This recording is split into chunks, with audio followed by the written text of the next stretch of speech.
교회는 세례를 받으면 그 후에 자동으로 성령께서 임하신다고 합니다. 그것도 내주인지 외주인지 분명하게 알려주지 않는데 참 편하네요. 자동으로 두 가지를 얻을 수 있으니 말입니다. 신약 성경에 기록된 성령님의 임재는 주로 내주를 말하는 것입니다. 구약에서는 주로 감동이었고요.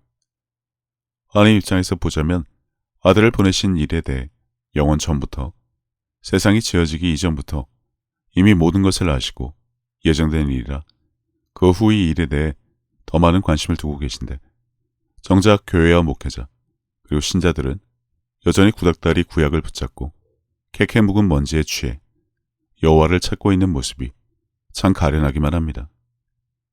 구약의 모든 일들이 그리고 선지자라는 자들이 다 이 땅에 오실 예수님에 대한 이야기를 예언한 것을 보았다면 그건 그것이고 하나님이 아버지고 더 높으니 구약을 떠받들어야 한다는 이상한 유교적인 생각이 아니라면 정작 하나님이 원하시는 것은 구원, 성령 등 구약에서는 꿈도 꾸지 못할 것들을 누릴 수 있는 지금이 하나님에게 무슨 의미이고 약속이신지 조금만 생각해도 알 수 있는데 그들은 죽으나 사나 예배를 가장한 제사에 하나님의 뜻이 무엇인지 나를 향한 소명이 무엇인지나 찾는데 정신이 팔려 있습니다. 성경에 다 있습니다. 일상초 잘못된 설교 때문에 성령님이 어떻게 오시는 것도 모르니 그분에 대해 알 턱이 없죠. 누구이시고 무엇을 하시고 왜 오셨는지 말입니다.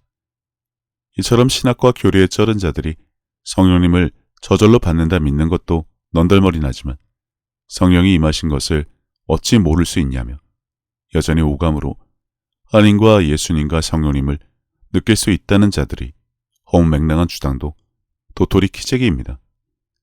그분들은 절대 사람의 오감으로 느낄 수 없습니다만 하나님이 저를 만나주세요. 주님이 느껴지지가 않아요. 라는 뜻모를 기도나 하는 자들을 보면 그들은 오감으로 그분들을 느낄 수 있고 느껴야만 만족하는 그런 족속인가 싶습니다. 그냥 현대판 도마죠. 주님도 빌립에게 그러셨죠. 내가 그렇게 나와 오래 있었는데 아버지를 보여달라 하느냐. 그러면 교회법 오래 드신 분들은 주님을 영접하고 아버지를 다 만나셨을까요? 기분이나 느낌, 오감으로 설명하러 들지 말고요. 분명하게 알고만 있어도 지금 한국에서 박혁과 같이 표적이 따르는 자들에 대해 이런 방구할 수 없을 텐데 호떡집에 불이 난 이유도 일단 표적이 따르지도 않고 주님이 하신 일도 하지 않으면서 교회 운영이나 하다가 사람들이 관심이 이쪽으로 쏠리니 호들갑 떠는 것입니다. 엄한 성경 구절을 들고 와서 악한 것들이 하는 것이라고 하는데 이는 영화 부산행을 보면 이색이 감염됐다면서 면피하려고 외치던 자와 똑같은 모습일 뿐입니다.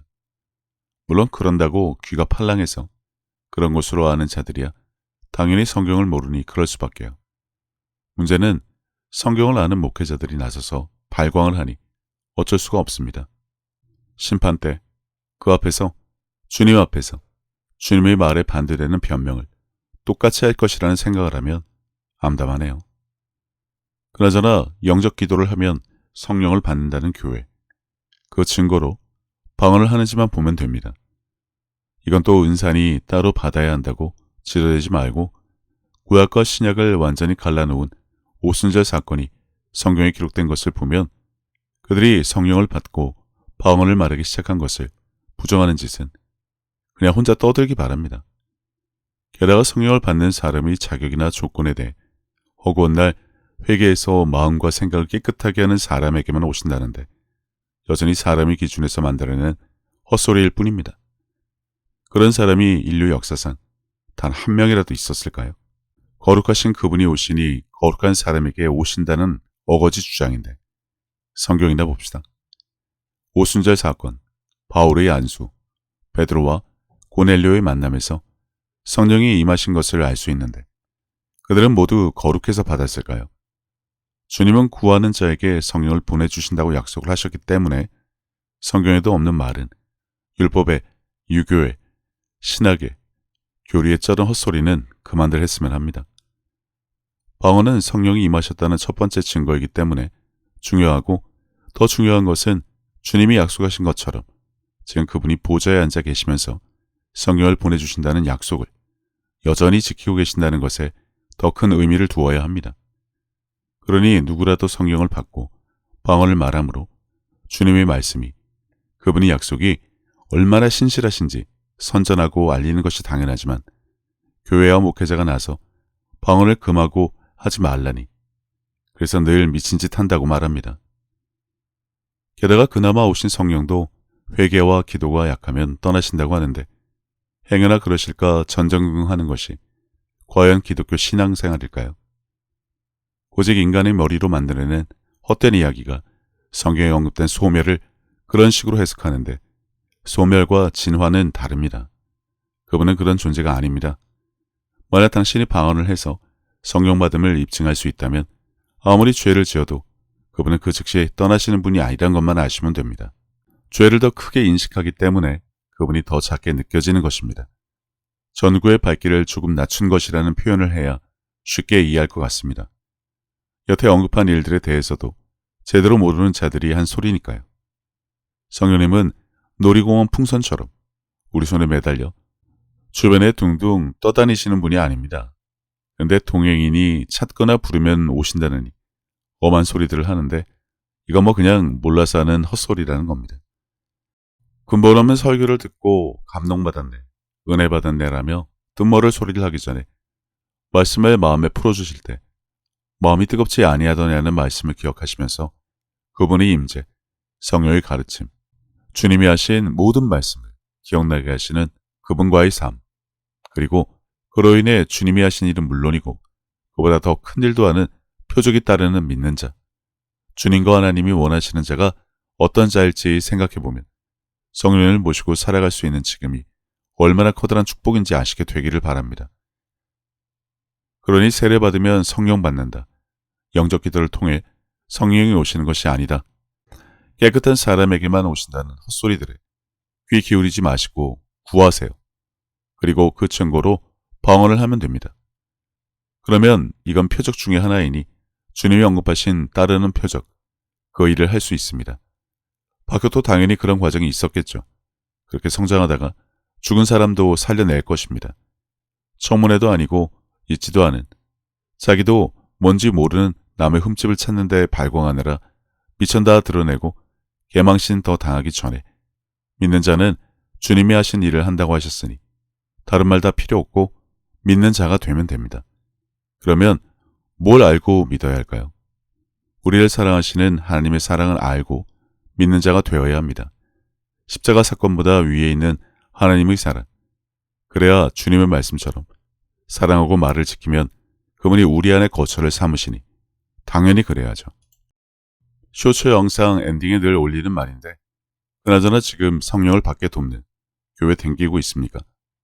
바울처럼 안수하거나 베드로처럼 복음만 전해도 고넬료가 성령을 받고 방언을 하며 하나님 찬양을 했던 것처럼 말입니다. 거의 없습니다. 근데 그런 교회와 목회자 그리고 신자들이 제대로 아는 것 하나 없으면서 성경에도 없는 이상한 말을 지어내서 주님의 말씀을 대적하고 있다는 것, 성령을 모독하고 있다는 것을 잊지 마시기 바랍니다. 교회에서 목사가 알려주지 않았어요 라는 변명이 과연 통할 것이라 생각하는지 몰라도 그건 각자가 알아서 담당할 일입니다.